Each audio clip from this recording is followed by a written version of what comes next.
I hate God?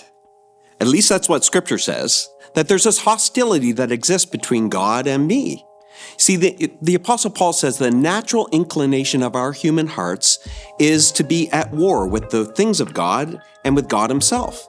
Now, where does all that hostility come from? Because if we are truly at war with God, then our greatest need is reconciliation with God.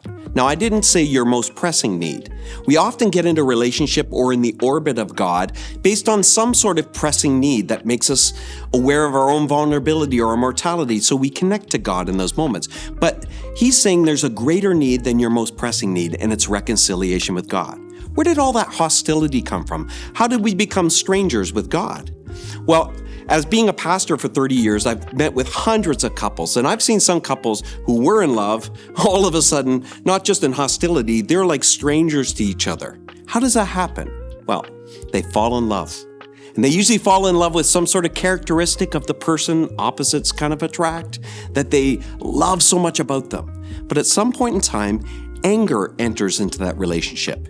And if it's left unchecked, there's a distance that begins to grow between the two people. Then all of a sudden, they see all of their strengths, the things they were initially attracted through the lens of anger, and they see them as flaws.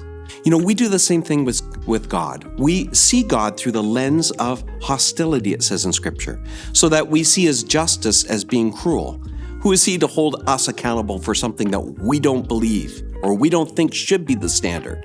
We see his sovereignty as a lack of accountability in that, I can't believe in a God who allowed this to happen in my life. You should be more accountable to me, God. We see God's patience as a failure to act because God doesn't answer a prayer in the time frame that we think should be. Or we see his love as being like cruelty because he tends to love people that we don't love in the same measure that he loves us. You see, you might want to push back at me at this point and say, listen, I believe in God. I've never hated God. I don't know what you're talking about. I'm certainly not at war with God. Well, I would challenge you to consider, what version of God are we talking?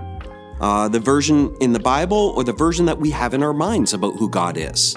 Because sometimes in life, we can find ourselves following or serving a God that never challenges us, never rubs us the wrong way, doesn't bother or disturb our peace, or a God that conditionally loves, that you need to earn your way into his favor, or a God who hates the same people we hate and loves the same people we love. I would contend that maybe you've made God in your own image. The fact is, we don't want an extremely merciful God. We want a measured mercy God. Someone that gives us extended mercy, but not to our enemies. We don't want a God of extreme grace. We want a God of earnable grace, that we have a part to play in earning our salvation, and we get the brownie points along the way with it. We don't want a God of extreme holiness. We want a God of the middle. We want a moderate God. Doesn't demand or ask too much. So where are you at today? You might be at one end where you acknowledge, listen, I don't need you to tell me I'm in hostility towards God. I am.